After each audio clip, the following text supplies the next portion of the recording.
Mikwano gyange mwebale nate okubeerawo. Ntuuse n'enjiri nate nga bulijjo nze Catherine Mitala. Enjiri yaffe ey'olwaleero tugenda gijja mu kitabo kya Yokaana essula ya 11. Katutandike n'olunyiriri olusooka. Olugero luno lunene nnyo era nga kinneetaagisa okulusomako ekiwera okusobola okudutegeera. Kantandike. Awo waaliwo omuntu eyali omulwadde, Laazaalo w'e Besaniya, mu mbuga Maliyamu ne Maliza muganda we mwe baali. Maliyamu oyo eyasiiga Mukama waffe amafuta n'amuttaanya ebigere n'enviiri ze, ye yalina mwannyina Laazaalo eyali alwadde. Awo bannyina abo ne batuma nga bagamba nti, Mukama waffe, labayo gw'oyagala alwadde. Yesu bwe yawulira n'agamba nti, obulwadde buno si bwa kufa wabula olw'ekitiibwa kya Katonda. Omwana wa Katonda abe n'ekitiibwa olw'obwo. Naye Yesu yayagala Maliza ne muganda we ne Laazaalo. Awo bwe yawulira ng'alwadde n'ayosaawo nate ennaku 2 mu kifo kye yalimu. Ate n'alyoka agamba abayigirizwa be nti, tuddeyo e Buyudaaya. Abayigirizwa be ne bamugamba nti, Labbi, kaakano Abayudaaya baali basala amagezi okukukuba amayinja, ate gy'oba odda? Yesu n'addamu nti, essaawa ez'emisana ziri 12. Omuntu bw'atambula emisana teyeesittala, kubanga alaba omusana gw'ensi eno. Naye omuntu bw'atambula ekiro yeesittala, kubanga omusana teguli naye. Yayogera bw'atyo n'alyoka abagamba nti, mukwano gwaffe Laazaalo yeebase, naye ŋŋenda okumuzuukiza. Abayigirizwa be ne bamugamba nti, Mukama waffe, oba yeebase anaazuukuka? Yesu n'ayogera ku kufa kwe, naye bo ne balowooza nti ayogera ku kwebaka otulo. Awo Yesu n'alyoka ababuulira nti, Laazaalo afudde, nange neesiimye ku lwammwe, kubanga ssaaliyo mulyoke mukkirize, naye ŋŋenda gy'ali. Awo Tomasi ayitibwa Didomu n'agamba abayigirizwa banne nti, naffe tugende tufiire wamu naye. Ŋŋenda ku lunyiriri olw'17. Awo Yesu bwe yatuuka n'asanga nga yaakamala ennaku 4 mu ntaana. Naye Besaniya yali kumpi ne Yerusaalemi nga sitadiyo 15.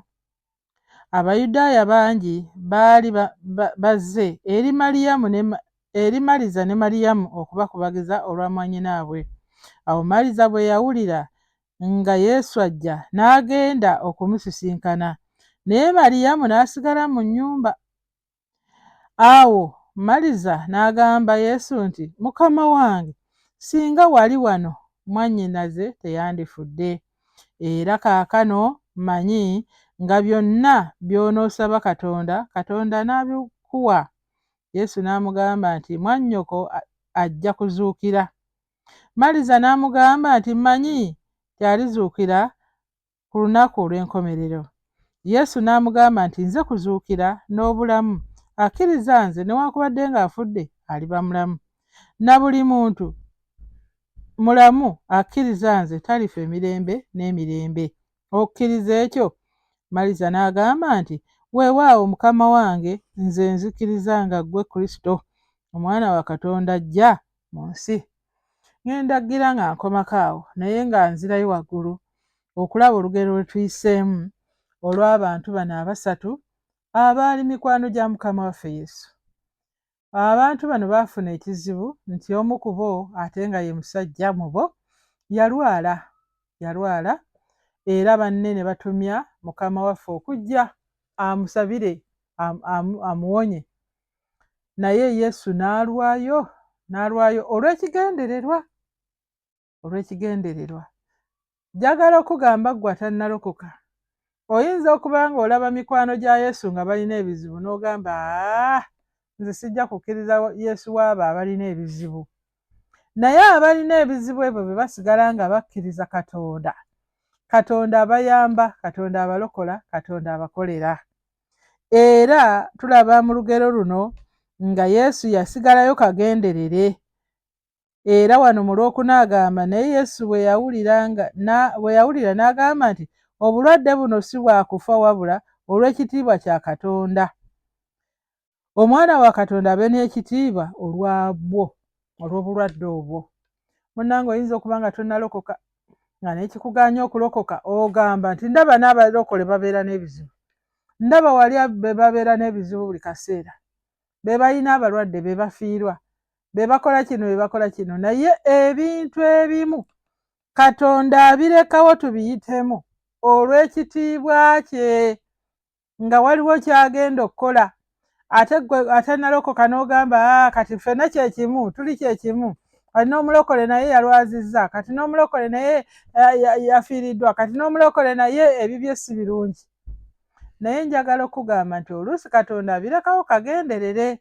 Bano baali mikwano nnyo gya Yesu, era nga bakwano b'abayigirizwa ba Mukama waffe. Okiwulidde wano nga nsoma, kubanga Yesu waliwo yabaga nti mukwano gwaffe afudde.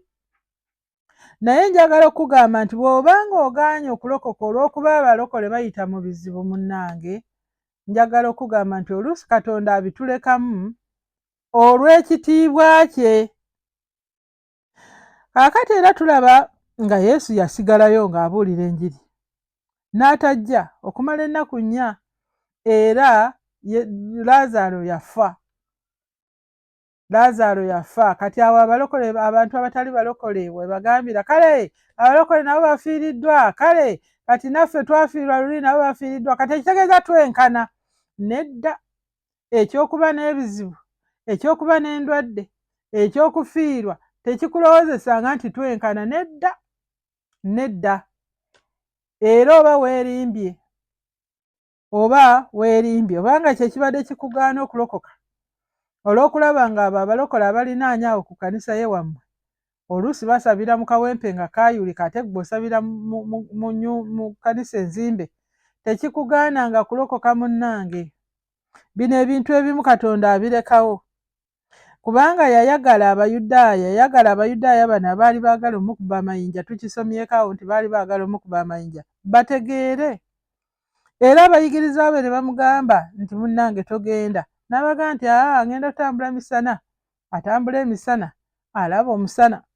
Era bw'atyo kale Mukama waffe n'agenda. Naye Maliyamu bwe yawulira nti Yesu azze ku kyalo, n'ayimuka n'agenda. N'amugamba, Mukama waffe singa wali wano, abantu abamu balowooza nti singa nti olw'okuba nti Mukama waali tebajja kufuna bizibu. Naye Mukama waffe ebimu abikola olw'ebigendererwa, era yalwayo ng'akigenderedde. Being nti bano baali mikwano gye, yandidduse emisinde n'ajja n'amuzukiza oba n'amusabira n'atafa na kufa. Abalokole okubeera n'ebizibu tekitegeeza nti tuli bubi.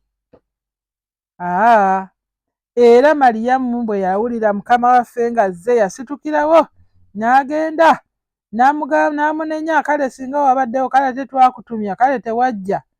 Abalokole muyinza otulaba nga tusaba leero na luli nogati abo basaba naye siraba bwe bakyuka. Abo basaba naye n'ennyambala yaffe eyawano ebasinga, n'endya n'ennyumba yaffe, ebyo byonna tebitegeeza nti otusinga. Oyinza otusinga mu bintu ebikwatikako, naye ebintu by'enkolagana ya Katonda nkubuulire totusinga. Maliyamu amaliza n'agenda ewa Mukama waffe n'amusisinkana mu kkubo. Naye Mukama waffe n'amugamba nti naye muganda we mwannyoko agenda kuzuukira. N'amugamba alizuukira luli, kubanga abantu abamu balowooza nti, oba Maliyamu yalowooza nti Mukama waffe tasobola kumuzuukiza, alizuukira ku lunaku olw'enkomerero, kubanga yalowooza nti kati ekiseera kimuyiseeko, nnaku 4 nnamba. Munnange ekiseera tekiyiseewo. Era we tulaba wano tulaba nti Mukama yabagamba nti katusome ngoza lwa 10 tusomyewa. Katugendere ddala ku 28. Sitole eno mujja kungumiikirizaako ngisomere eddakiika eziwera. Kubanga wano Maliza naye yalina okubuusa kubuusabuusa kungi. Kubanga wano Yesu yamugamba nti, Maliza n'amugamba nti, manyi nti alizuukira. Mukama waffe amaze omugamba nti agenda kuzuukira leero, nti ye alizuukira luli ku kuzuukira okw'olunaku olw'enkomerero. Yesu n'amugamba nti nze kuzuukira n'obulamu. Akkiriza nze newankubadde ng'afudde aliba mulamu, na buli muntu omulamu akkiriza nze talifa emirembe n'emirembe. Awo nno nawo waliwo okunnyonnyola kungi bannange, kubanga Maliza yali akkiririza mu kuzuukira kuli, naye Yesu n'amugamba nti nze ali wano, nze kuzuukira. Ekitegeeza bwe tusembeza Yesu Kristo tuba tusembeza kuzuukira. Waliwo abantu abagamba nti alifa tazadde talizuukira, alifa tazadde talizuukira. Bayimba bwe batyo nga balowooza okuzaala n'olekawo ekifaananyi ekikufaanana ku nsi, n'olekawo omuntu akufaanana oba ozuukidde. Nedda, okuzuukira kwe bagamba kwa kukkiriza nti anzikiriza nze kuzuukira n'obulamu. Akkiriza nze newankubadde ng'afudde aliba mulamu, nze kuzuukira ate nze bulamu. Akkiriza nze ne bw'aliba ng'afudde aliba mulamu. Ekyo nno yali ayogera ku bino ate ebirala ebiribaawo, nti akkiriza nze ne bw'aliba afudde aliba mulamu. Abantu bayinza ga kale ate oba musumba yafudde, kitegeeza bulokole tulokolekera bwereere. Nedda, baba bagamba obulamu obw'omwoyo n'okuzuukira. Agambye talifa, omwoyo gwe tegugenda kufa.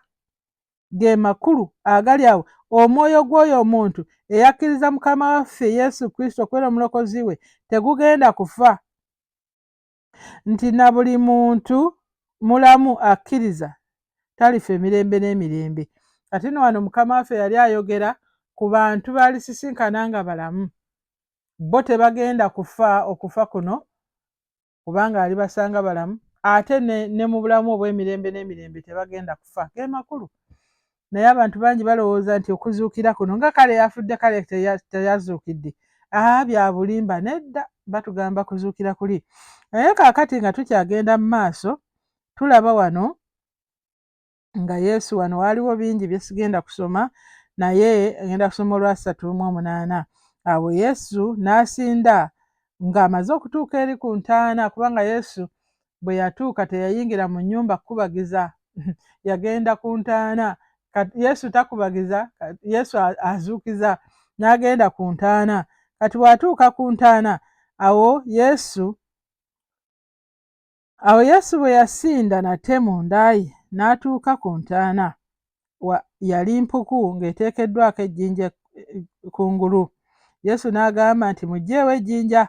Maliza mwannyina we yafa n'amugamba nti Mukama wange kaakano awunya, kubanga yakamala ennaku 4, yali yakamala ennaku 4 ng'ali eyo mu ntaana eyo.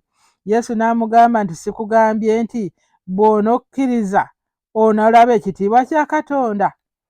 Okukkiriza, bwe tukkiriza tulaba ekitiibwa kya Katonda. Abantu bangi bajja tubasabire naye nga talina kukkiriza, nga yeesigamye ku kukkiriza okwange nze asaba, okwo tekukukolera. Naye okukkiriza kwo gwe basabira, gwe bazza okuzuukiriza mwannyoko, kukola ky'amaanyi. Awo ne baggyawo ejjinja. Yesu n'ayimusa amaaso ge waggulu n'ayogera nti Kitange nkwebaza kubanga wampulira. Nange namanya ng'olimpulira bulijjo, naye njogedde ku lw'ekibiina ekinneetoolodde bakkirize nga ggwe wantuma. Njogedde ku lw'ekibiina ekinneetoolodde bakkirize nga ggwe wantuma. Kirungi nnyo okukkiriza nti Katonda ye yatuma Yesu.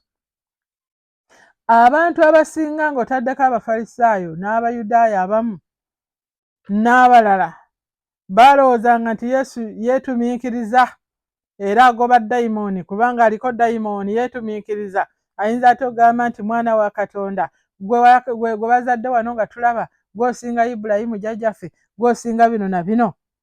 Awo ne bajjawo akaana mu esatu kagamba bwe yamala okwogera bw'ati n'ayogerera waggulu n'eddoboozi eddene ng'agamba nti, Laazaalo fuluma ojje!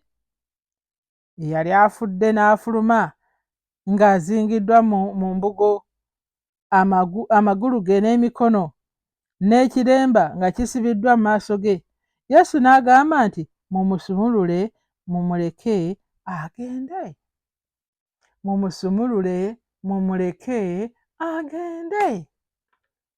Munnange bw'onokkiriza nti ddala ddala Yesu yatumibwa Katonda, ajja kukugamba nti mumusumulule mumuleke agende. Era kyakugamba olwaleero, kyakugamba olwaleero mukwano gwange, jangu osumululwe bakuleke emizimu gikuveeko ogende. Tuli baddembe mu Kristo, tuli baddembe bannange. Enjiri eno ngibuulidde nga nkulaga obulokozi, nga nkulaga okukkiriza, nga nkulaga okulokoka. Tulokoka tutya? Tulokoka nga tukkiriza Yesu Kristo nti mwana wa Katonda, nga bwe yagamba Maliza. Kakati nno nange nkuwa amagezi olwaleero obeere ng'okkiriza Yesu Kristo okubeera omulokozi wo. Gaa nti Ayi Kitange, nkwebaza kubanga nzikirizza okulokoka, neenenya ebibi byonna bye nakola ebingi, byonna binsonyiwe, onfuule omwana mu linnya lya Yesu Kristo Mukama waffe. Amiina. Okoze bulungi.